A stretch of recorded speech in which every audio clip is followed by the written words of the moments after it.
머리는 순금 같다고 말씀하셨습니다. 우리를 향한 주님의 그 생각이 보배롭고 우리를 향한 주님의 리더십이 그 완전한 리더십을 상징하는 순금이며 또 머리털은 꼬불꼬불하고 까마귀 같이 검구나. 이 말씀 안에서 주님의 열정과 헌신은 결코 쇠하지도 아니하고 주님의 마음에 원하시는 그 뜻을, 우리를 향한 그 목적을 온전히 이루시는 그 열정과 우리를 향한 헌신을 보여주시는 그 머리털을 상징하고 있습니다. 오늘은 12절입니다. 예수님의 눈은 시냇가의 비둘기 같은데 우위로 씻은 듯하고 아름답게도 박혔구나. 여기 시냇가의 비둘기 같다는 말씀. 비둘기가 이렇게 이렇게 과학자들에 의하면 그 당시는 어떻게 알았는지 모르겠어요. 그러나 현대의 과학으로 이 비둘기의 눈은 굉장히 예리한 시력을 가졌다고 이렇게 밝히고 있습니다. 그래서 멀리서도, 옛날에 보면 그 비둘기가 이렇게 통신으로 사용되잖아요. 그러니까 먼 지역에 날아가서 정확하게 그 지점에 이렇게 도착해서 편지를 이렇게 전달하는 그러한 용도로 비둘기를 사용했습니다. 그리고 여기 보면 비둘기가 시냇가에 있어요. 비둘기가 시냇가에 있는데 이 시냇가에 있는 비둘기에 대해서 제가 연구를 하면서 보니까 왜 비둘기가 시냇가에 있을까? 시원해서 있을까요? 그리고 깨끗하게 목욕을 하려고 시냇가에 있을까요? 시냇가에 있는 것은 이 시냇가에 이렇게 있으면 그 물에 비치지 않습니까? 그러니까 물에 이렇게 위에 있는 형편이 비치잖아요. 그래서 매가 이렇게 비둘기를 이렇게 잡으려고 이렇게 공격하는데 앞만 보고 있으면 모르잖아요. 그러나 시냇가에 앉아 있으면 그 시냇가에 비치는 그 물로 말미암아 이렇게 뭐랄까 피할 수 있는 그 공격에 피할 수 있는 그 판단할 수 있는 그 판단력이 그런 있기 때문에 레이더와 같이 시냇가에 앉은 비둘기라고 말씀하고 있어요.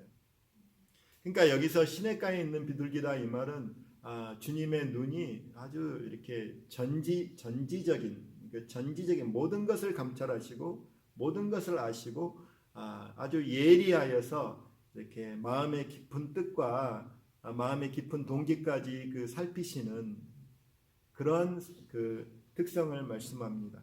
그리고 연이어서 예수님의 눈이 우유로 씻은 듯하고 아름답게도 박혔구나. 그러니까 우유에 씻으니까 이 얼마나 맑은 눈이에요.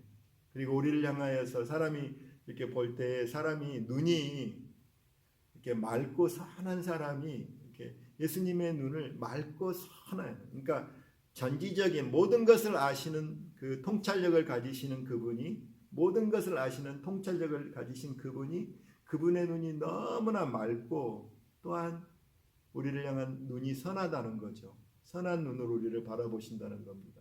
여기 놀라운 비밀이 있습니다. 오늘 예수님이 오늘 이 그 눈에 관계되어서 예수님이 그 눈은 어떤 눈인지 모든 것을 아시는 그 눈이신데 아주 그 눈이 아주 선하고 맑은. 그래서 요한복음 보면은 21장에 그 베드로가 이렇게 베드로의 삶에서 이제 마지막 부분에 베드로가 예수님께 어떻게 고백하냐면 예수님을 아는 지식 중에 하나가 베드로가 21장에 이렇게 고백합니다. 요한의 아들 시몬아, 내가 이 사람들보다 나를 더 사랑하느냐, 이런 질문을 3번 하잖아요. 그러니까 베드로가 이 질문에 어떻게 대답을 하냐면 내가 주님을 사랑하시는 줄 주님께서 아십니다. 이 고백이요. 지금 베드로는 변명의 여지가 없어요. 3번이나 저주하면서까지 부인했기 때문에 참 이 답답한 심령을 증명할 길이 없잖아요. 왜냐하면 이렇게 낙인 찍혀 있기 때문에. 그리고 자기가 변명할 수 없는 그런 예수님을 모든 사람들 앞에, 제자들 앞에서, 사람들 앞에서 공개적으로 부인을 해버렸기 때문에 그 마음을 어떻게 증명할 수 있겠습니까? 근데 여기 놀라운 위로가 있어요. 주님, 제가 주님을 사랑하는 줄 주께서 아십니다. 주님이 아십니다. 두 번째도 그렇게 말해요. 주님이 아십니다. 그러니까 주님이 안다는 것만이 그 힘인 거죠. 세상 사람들은 다 몰라. 다 모르고 손가락질하고 이렇게 오해된 상황이지만 그래도 주님은 아십니다. 내 마음을 주님이 아십니다. 이 고백을 하는 거예요. 모든 것을 아시는. 그럼 세 번째는 뭐라고 말하냐면 주님이 계속 이렇게 말씀을 해도 또 사랑하느냐. 그러니까 세 번째 내가 나를 사랑하느냐 하심으로 베드로가 근심하여 이르시되, 베드로 마음에 이제 세 번이나 이렇게 내가 고백을 해도 주님이 또 세 번째 물으니까 이제 근심하면서 하는 고백이 뭐냐면 주님 모든 것을 아시지 않습니까? 주님 모든 것을 아시오매 내가 주님을 사랑하는 줄을 주님께서 아십니다. 이런 고백을 해요. 이 참 베드로가 예수님을 알 때 모든 것을 아시지 않습니까? 주님 나의 관계된 모든 것을 아시고, 그러니까 여기서 보면 이 전지적인, 그러니까 예수님을요 어떻게 우리가 베드로가 예수님을 이렇게 하나님의 아들로 믿었잖아요. 그러니까 베드로가 예수님을 하나님, 그러니까 하나님만이 가질 수 있는 그 전지적인 모든 것을 통찰하여 보시는 그 주님을 그렇게 고백해. 그래서 오늘 우리 주님이 우리가 믿는 예수님이 모든 것을 통찰하시고 아시는 그 주님에 대해서 같이 그 아름다움에 대해서 보기를 원하는데요. 모든 것을 아시니 하나님을 우리 주님을 알게 되면 굉장한 그 영광을 사모하면 굉장한 안정감이 우리 마음속에 이렇게 찾아오게 되고요.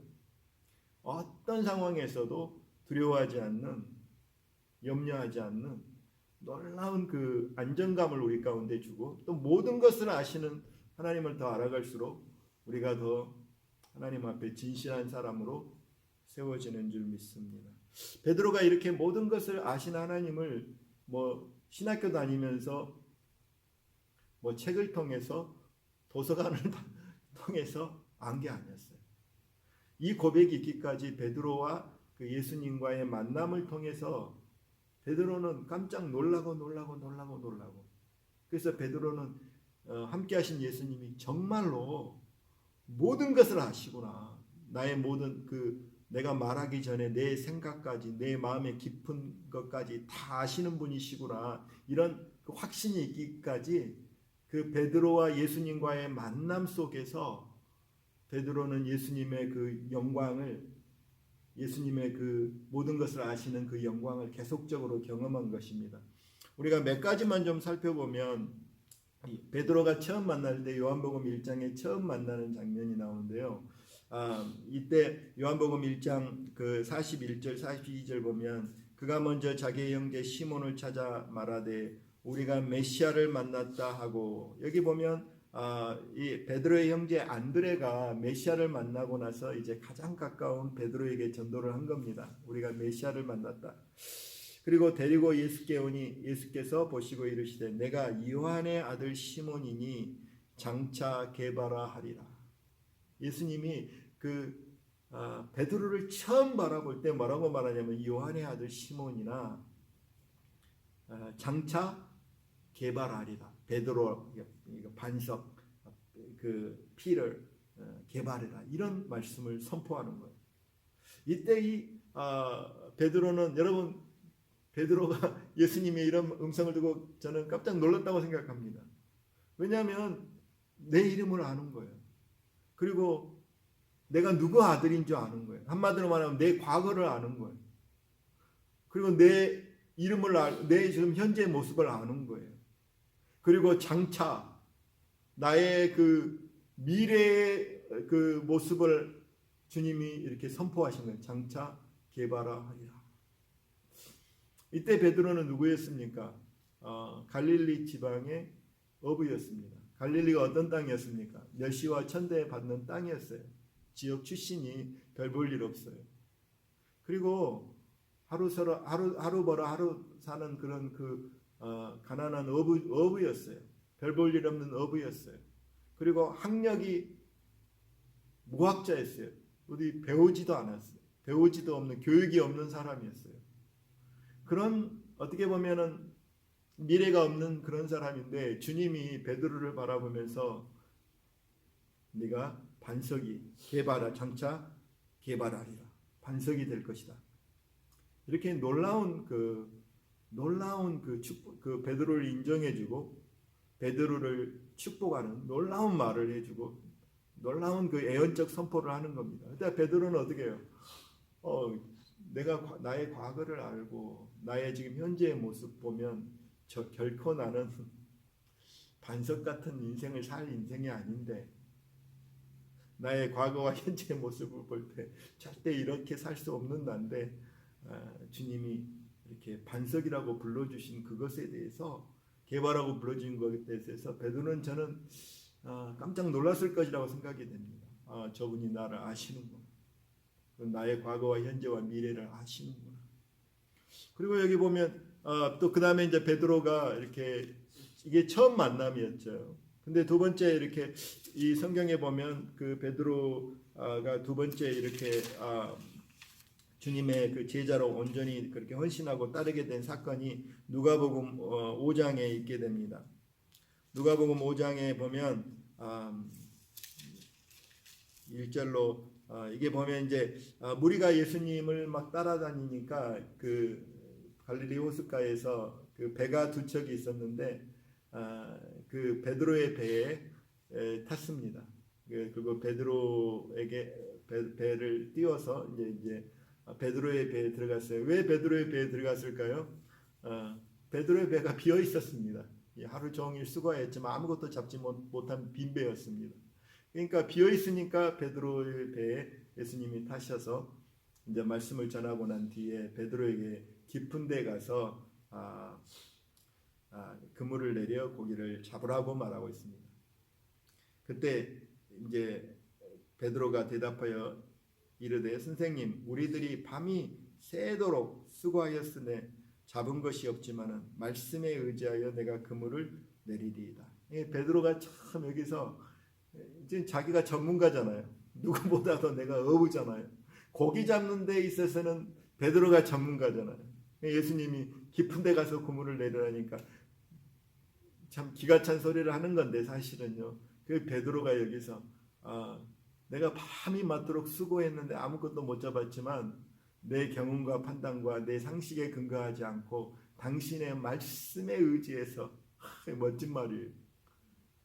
주님이 이렇게 제자들을 특별히 사도들을 뽑을 때 아무나 뽑은 게 아니고 주님이 보는 스펙이 좀 있는 것 같아요. 주님 무슨 말씀하십니까? 내가 전문가입니다. 그렇게 만약에 거부했다면 축복을 못 누렸겠죠. 근데 베드로는 정말 주님 내 경험과 내 판단과 내 상식에는 어긋나는 일이지만 말씀에 의지하여서 내가 그물을 내립니다.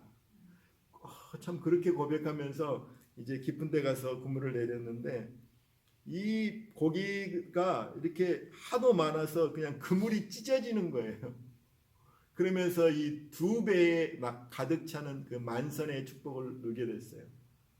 그때 베드로가 이제 이 사건을 경험하고 나서 이제 함께하는 사람 다 놀랬죠. 예수님이 과연 누구이기에 이렇게 깊은 바닷속의 형편을 아실까? 깊은 바닷속의 형편을 아실까? 하면서 이제 베드로도 이제 사람들이 생각하면 좋아할 일이고 기뻐할 일인데 베드로가 4절 8절 보면 시몬 베드로가 이를 보고 예수의 무릎 아래 엎드려서 이르되 주여 나를 떠나소서 나는 죄인이로소이다. 그러니까 예수님이 이 상황에서 베드로가 깨달았던 거 이거는 뭐냐면 신적인 영광을 본 거예요. 그러니까 보통 사람이 하는 게 사실 베드로가 좋아하고 기뻐하고 춤출 일인데 그런 게 아니고 그냥 거룩한 그 경외하는 마음이 들어와 가지고 그냥 무릎을 꿇고 주님 나는 죄인입니다. 그러니까 신적인 영광을 바라고 왜냐하면 예수님이 사람이 도무지 알 수 없는 깊은 바닷속의 그 형편까지 다 아시고 깊은 데 그 그물을 내려서 잡으라 하시는 그 말씀을 통해서 베드로는 주님의 그 신적인 영광 앞에 그 자신의 그 깊은 곳을 아신 하나님이 그 예수님이 자기의 마음의 깊은 자기의 삶의 깊은 것 속속이 왜 모르시겠어요? 그러니까 베드로는 거룩한 경외함을 가지고 주님 저는 죄인입니다. 나를 떠나소서. 이 고백을 하는 겁니다. 그러니까 주님이 그렇게 아시는 것에 그 놀라운 모습을 보게 됩니다. 그리고 또 여러 가지 장면이 많이 있지만 그 마태복음 17장에 또 베드로가 또 이런 사건이 또 나옵니다. 마태복음 17장 마지막 부분 24절부터 27절까지 보면 베드로가 이제 이 당시에는 또 그 예수님이 공생애를 마무리할 그런 시점이었는데 이제 가버나움에 갔는데 여기 보면 이제 성전세를 걷는 사람들이 이제 반세계를 이렇게 받는 사람들입니다. 왜냐하면 이렇게 그 성경의 구약에 보면 이제 성전세를 반세계씩 한 사람당 20세가 되면 반세계씩 내라고 그렇게 율법에 기록이 되기 때문에 원래 이제 성전에 가서 반세계를 그 생명의 속전으로 이렇게 세금을 내는 거였습니다. 그거는 뭐냐면 성전의 보수나 이런 것들을 위해서 사용되는 돈이었습니다. 이제 그 성전까지 가지 못하는 사람들을 위해서는 또 그걸 거두러 다니는 컬렉터가 텍스 컬렉터가 있었던 겁니다. 여기 보면 이제 그 성전세를 거두는 사람이 베드로에게 와가지고 이제 너의 선생은 반세계를 내지 아니하느냐 약간 그 비판하는 토로 조롱하는 투로 이렇게 왜 반세계를 너희 선생은 안 내느냐 이렇게 묻는 것입니다. 성전세를 이제 내라 이 말이죠.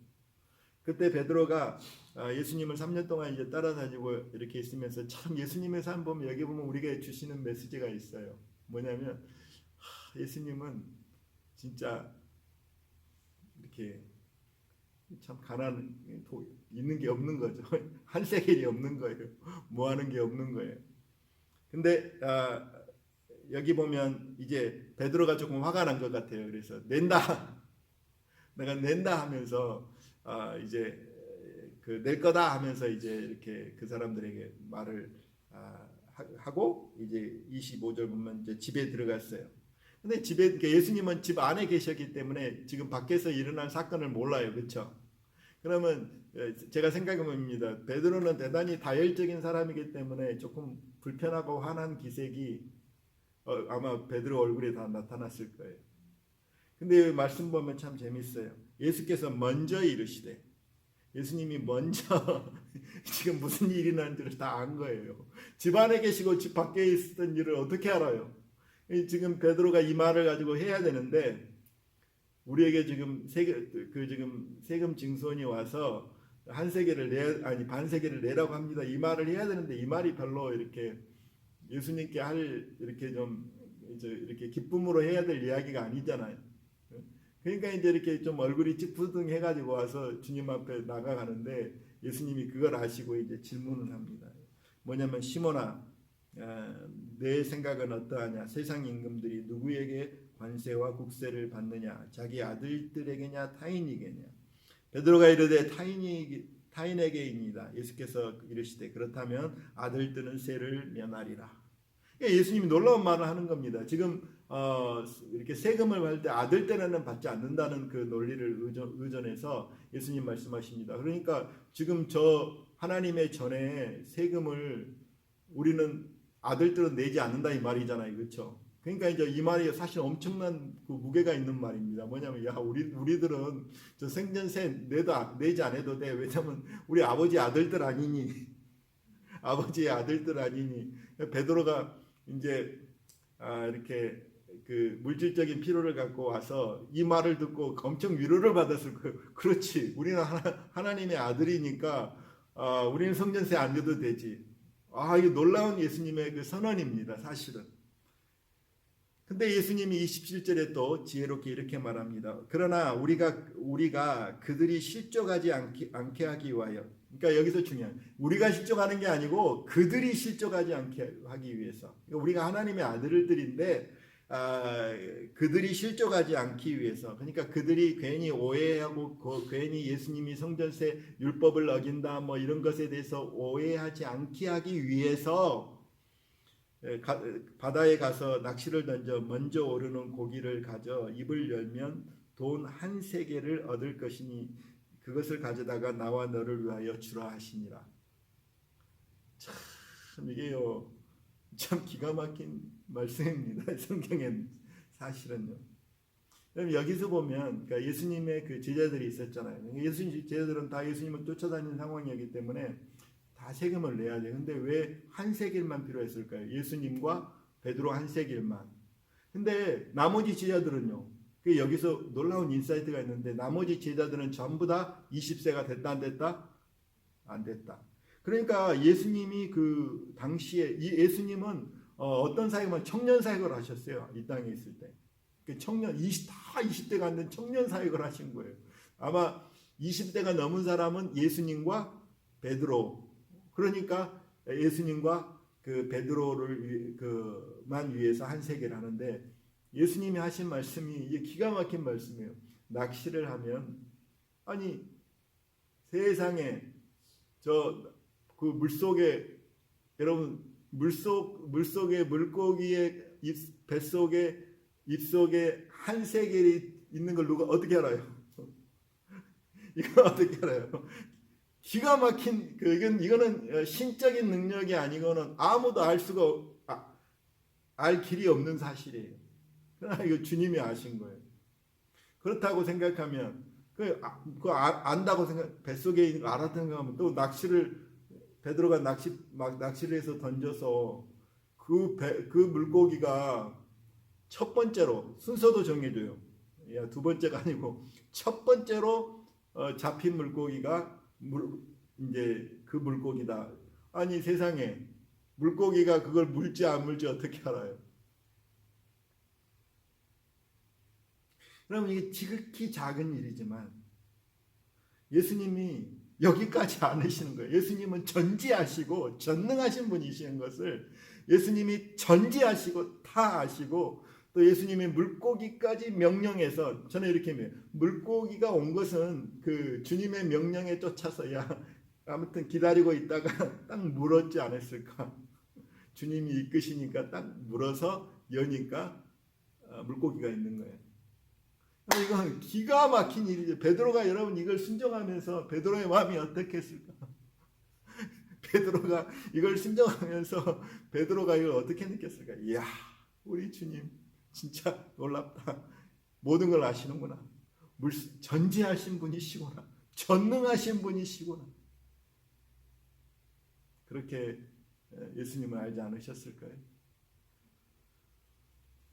또 베드로가요 이렇게 놀라고 놀라면서 베드로가 이제 누가복음 22장에 또 기가 막힌 예수님의 그 말씀을 우리가 보면 누가복음 22장에 31절로 보면 시몬아 시몬아 보라 사탄이 너희를 밀가부로 하려고 요구하였으나 그러나 내가 너를 위하여 내 믿음이 떨어지지 않기를 기도하였느니 너는 돌이킨 후에 내 형제를 붙게 하라. 그가 말하되 주여 내가 주와 함께 오게도 죽는데도 가기를 각오하였나이다. 이르시되 베드로야 내가 내게 말하노니 오늘 닭 울기 전에 내가 3번 나를 모른다고 부인하리라 하시니라.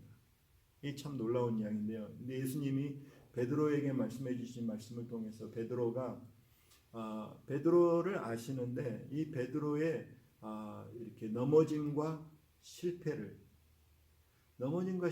아세요. 그러니까 이런 일이 있을 것이라고 그러니까 베드로의 관계에서 미래를 아시는데 넘어짐과 실패를 아세요. 여러분 우리가 우리 인생도 이렇게 보면 그 베드로가 당할 일들을 시험을 주님이 다 아세요.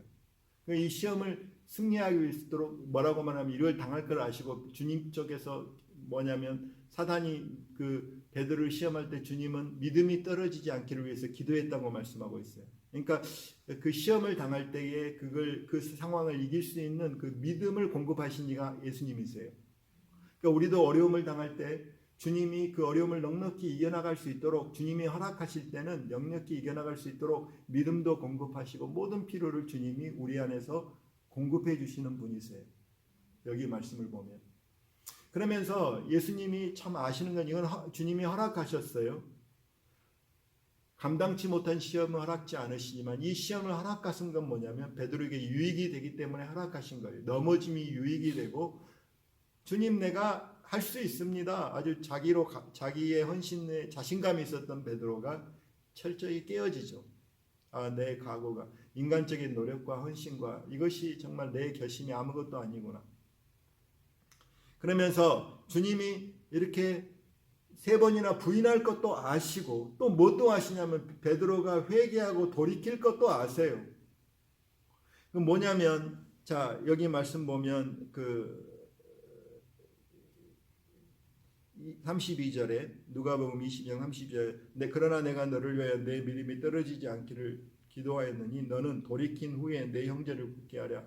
여기서 이 돌이킨 후에 우리나라 말로는 돌이킨 후에라는 말을 썼지만 원어로 보면 이게 돌이켰을 때 when 토테라는 그 헬라어입니다. 이 토테 이 말은 when 돌이켰을 때 네가 돌이켰을 때 내 형제를 굳게 하라. 그러니까 네가 만약에 돌이킨다면 이렇게 가정법이 아니고 네가 돌이켰을 때, 그러니까 주님이 아시는 거죠. 네가 이제 이런 일을 당하지만 너는 회개하고 돌이킬 것이다.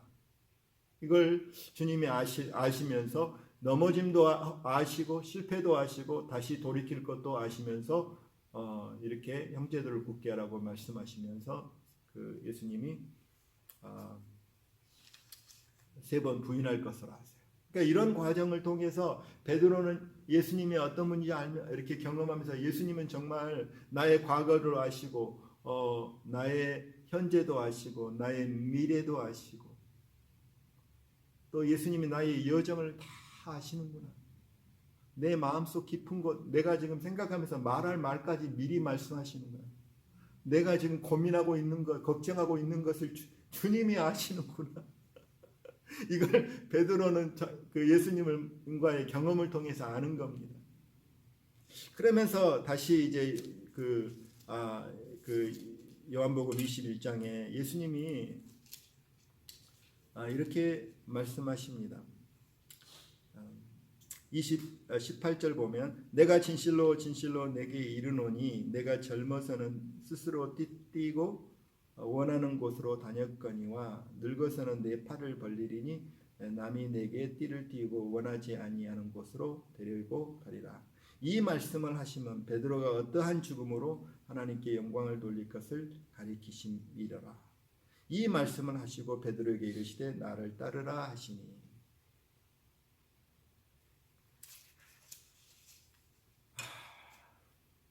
젊어서는 네가 원하는 대로 네가 가고 싶은 대로 갔지만 이제 늙어서는 주님이 뭐라고 했냐면 내 팔을 벌리리니.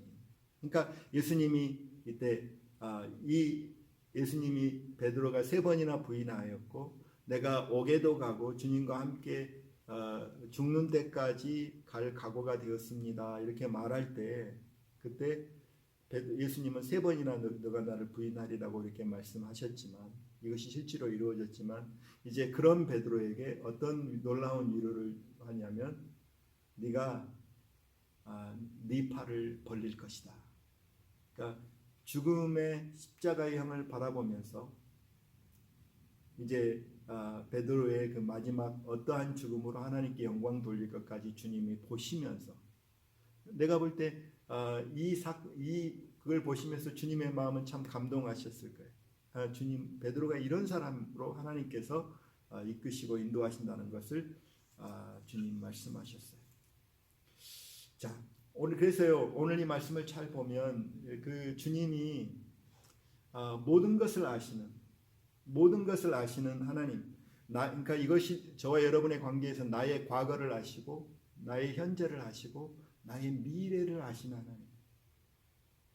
우리가 이런 하나님을 이렇게 베드로가 경험한 것처럼 베드로는 나의 과거를 아시고 현재를 아시고 미래를 아세요. 그러면서 주님이 베드로에게 말씀하신 것처럼 내가 장차 개발하리라.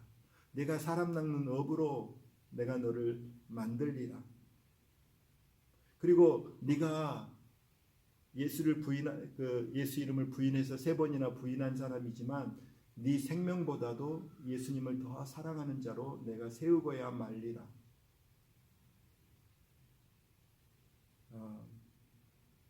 그렇게 주님이 베드로를 향하여서 말씀하신 것들을 생각할 때 저와 여러분이 여러분 왜 우리의 마음, 우리의 삶을 이렇게 돌아볼 때 왜 그 두려움이 왜 옵니까? 여러분 이렇게 두려움이 왜 오는 건 뭐냐면 우리가 무슨 일을 당할지 잘 모르니까 두려운 거예요.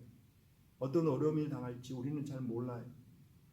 지난 1년 동안에도 우리가 이런 코비드 상황이 있었지만 우리는 몰랐어요. 결코 이런 일이 있을 줄이 몰랐어요. 그러나 누구는 아셨어요? 예수님은 이런 상황을 우리가 통과할 것을 아셨어요. 또 이런 속에서 우리의 모든 경제적인 피로들이랄지 모든 피로들을 주님이 저는 이렇게 생각할 때 아주 풍성하게 누리면서 조금도 부족하지 않게 하나님께서 채우시면서 이렇게 주님이 저와 여러분을 이끌어 오신 줄 믿습니다. 그러니까 저와 주님이 우리의 과거도 하시고 현재도 하시고 미래 전부를 주님이 보세요. 그러니까 여러분 우리가 그런 주님이 우리의 선한 목자가 되시고 우리와 함께 하셔서 우리의 모든 것을 아시는 주님이 우리를 이끌어 가신다면 여기에 이제 우리는 어떤 은혜를 누리냐면 놀라운 안정감을 누리는 것입니다. 그럼 우리는 깜짝깜짝 놀라지만 주님께는 전혀 놀라운 것이 아니에요. 이미 다 계획이 있으세요. 이미 다 최선의 길이 있으세요. 그러므로 우리는 안정감을 갖게 되는 거예요. 놀라운 안정감을 갖게 돼요. 우리는 내일 일을 알지 못해요. 내일 일을 알지 못하지만 주님은 우리의 인생 전체를 바라보시고 다 아시고 우리를 이끌어 가신 분이세요. 그런 분이시기 때문에 모든 것을 아신 하나님 앞에 우리는 안정감을 누릴 뿐만 아니라 시편 139편에 다윗이 고백하던 것처럼 주님은 내 생각도 내 생각 멀리서도 내 생각을 통촉하시고 내 말을 다 알아들으시고 내 모든 행위를 익히 아신다고 주님 말씀하신 모든 것을 아신 하나님을 경험하게 될 때 그 다윗이 뭐라고 고백하냐면 주님 내 안에 주님을 거스리는 것들이 있으면 알게 해주십시오. 그리고 주님 영원한 길로 영원한 영광의 길로 인도해 주십시오. 그렇게 다윗이 기도하고 있어요. 그러므로 오늘 저와 여러분이 예수님 베드로가 그 이후에 보면 이런 예수님을 알게 될 때 참 놀라운 삶을 베드로가 살아요. 왜냐하면 이후에 사도행전 보면 감옥에 갇혔을 때도 콜콜 잠을 자고요. 내일 죽을지도 모르는데 콜콜 잠을 자요. 참 기가 막힌 안정감을 누리는 삶을 살죠. 나의 생명이 주님 손안에 있다는 걸 알기 때문에 온전히 베드로는 그 주님 모든 것을 아시고 내 모든 삶을 인도하실 그 주님을 온전히 믿고 온전히 자신을 의탁해 버리고 그리고 주님을 따르리라 그런 그 삶을 마음에 결심하였던 것처럼 오늘 우리가 할 일은 딱 이겁니다. 여러분 우리는 잘 몰라요. 그러나 우리가 할 일은 뭐냐면 주님이 예수님이 베드로에게 뭐라고 말하냐면 베드로야 내가 모든 것을 안다. 그리고 너를 반석이라 하고 또 사람 낚는 어부라 하고 어부로 너를 만들며 내가 그 십자가를 통한 영원한 영광의 길로 너를 인도할 것이다. 그렇게 말씀하시면서 예수님이 베드로에게 뭐라고 해요? 너는 나를 따르라. 너는 나를 따르라. 그래서 여기서 이제 저와 여러분이 그래 만약에 예수님이 나의 과거를 알고 현재를 알고 나의 모든 미래를 익히 아신다면 그분이 선한 목자 되신 그분이 우리의 선한 목자가 되어주신다면 저와 여러분은 그분 안에서 염려 걱정은 전혀 안 해도 되고 우리가 할 일은 딱 한 가지예요. 모든 순간순간에 주님께 귀를 기울이고 주님을 따르는 삶을 살아가는 것입니다. 주님을 따르는 거예요. 주님 나를 인도하시옵소서. 나를 영원한 길로 인도하시옵소서. 나를 영원한 길로 인도하시옵소서. 베드로가 하나님이 베드로의 인생을 어떻게 아버지 하나님 감사합니다. 감사합니다. 우리 한 사람 한 사람에게 관계된 모든 것을 아시는 우리 예수님 나의 과거를 아시고 나의 현재를 아시고 나의 모든 미래를 아시는 주님 오 주님 나의 모든 것을 아시는 우리 주님께 아버지 우리가 무엇을 염려하며 걱정하며 근심하며 살아가겠습니까? 아버지 하나님 주님이 우리의 선한 목자가 되어 주셨사오니 아버지 모든 것을 아시는 우리 주님이 미련하고 아버지 부족한 어린 양 같은 저희들의 선한 목자가 되어 주셨사오니 아버지 우리 한 사람 한 사람을 영원한 길로 인도하여 주시옵소서. 우리는 겸손히 주님만 바라보고 주님만 따르는 그러한 삶을 살게 하여 주시옵소서.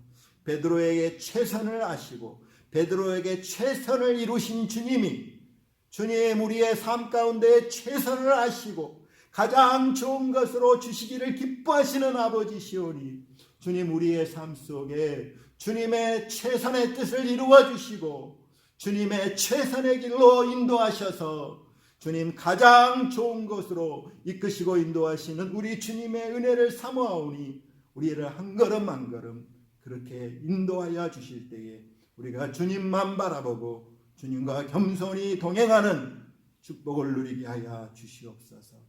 예수님 이름으로 축복하며 기도 올리옵나이다.